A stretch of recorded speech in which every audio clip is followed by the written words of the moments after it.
So now when we want to create a transition probability matrix, the first thing that we need to do is to define all the possible states. If your first intuition about the states in this problem looks like this, because, well, when you read the rules, you see that the first rule says the last 2 days have been sunny, so sunny, sunny. And then the second rule says yesterday cloudy, today is sunny, so cloudy, sunny. And the third rule says sunny, cloudy, and the fourth rule say cloudy, cloudy. You'd think, okay, so you start the states like this, and then these are the states for tomorrow.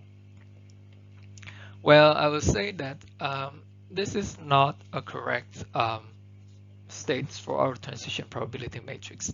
The reason is that if you remember the transition probability matrix, the states that you have in a row of your matrix should be the same with all the states that you have in your column of the matrix. So here you don't have the same states for row and column, so this is not correct. So what you would like to do is that you change the states to look like this. So both the states in the row and the states in the columns, they consist of two data of the weather. So, and they are all the same pairs: sunny, sunny, cloudy, sunny, sunny, cloudy, and cloudy, cloudy. But there is a difference about what does it mean, although this pair of states are the same. So let's see here that suppose this is today. So today is cloudy, and then yesterday is sunny. So from the rules in the problem, you see this is rule number 3, saying that if yesterday sunny, that is underlined in red, and today is cloudy, which is in the yellow, it says that tomorrow will be cloudy with the probability of 0.6. So you put the 0.6 here, and then tomorrow cloudy is this one. Why do you put the 0.6 in the column of cloudy, cloudy? Well, because you see here, these two states means that the second cloudy is tomorrow's weather, and the first one is today's weather. So this circle now becomes the first position, right? Because if you want to keep the data for the last 2 days, and you're already at the tomorrow time, it means you have the data for tomorrow and today. But if you are still at the point of time of today, means that the data that you have is today and yesterday. Let's take another example to see here. Suppose you have cloudy, sunny. So this is the second rule. The second rule says if yesterday cloudy, today sunny, and then 70% of time tomorrow will be sunny. So that's why I put the 70% in the column of sunny, sunny. Why? Because the 70% means that tomorrow will be sunny, and then this data today, sunny, goes to here. Okay, to summarize this,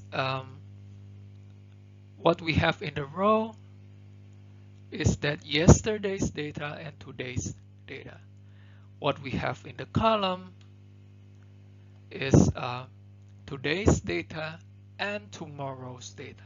So in the row is yesterday and today, in the column is today and tomorrow, because we shift one time step. And then if you remember that the sum of all the rows on your transition probability matrix, the sum of every single row must be 1. It means that you have 95% here to be sunny, so you have the remaining 5% to be cloudy, which goes to sunny cloudy. Because today is sunny, the remaining is probability 0.05 is that it is cloudy. And then you have a probability of 0.3 to have a cloudy day tomorrow. And then here you have 0.6 cloudy. It means that the remaining should be here, sunny. 0.4 and then 0.2 there. Okay, so that's the transition probability matrix for the small town problem. Now let me give you some more questions to check your understanding about the transition probability matrix in the small town problem. So now it says that if tomorrow's weather depended on the last 3 days, how many states will be needed to model small town's weather as a Markov chain? As usual, I will give you the pause in the video to give you time to think about this problem and the answer. I will give you the answer after the pause of the video.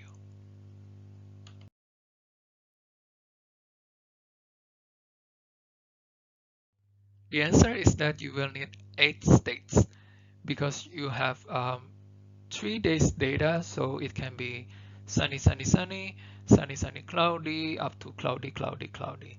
And this is a permutation in which for each of this position you have 2 possibilities, sunny or cloudy. So 2 times 2 times 2 equals 8. The second question is quite simple. We've seen the transition probability matrix like this in the case where we need the 2 days data to predict tomorrow's weather in small town. What I'd like you to try is that try to draw that transition probability matrix in the format of a graph. So use the nodes to define the states and then use the arcs or the arrow to define the transition from one state to the other state.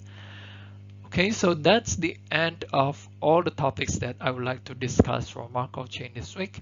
So see you on the videos on the topics of next week. Thank you.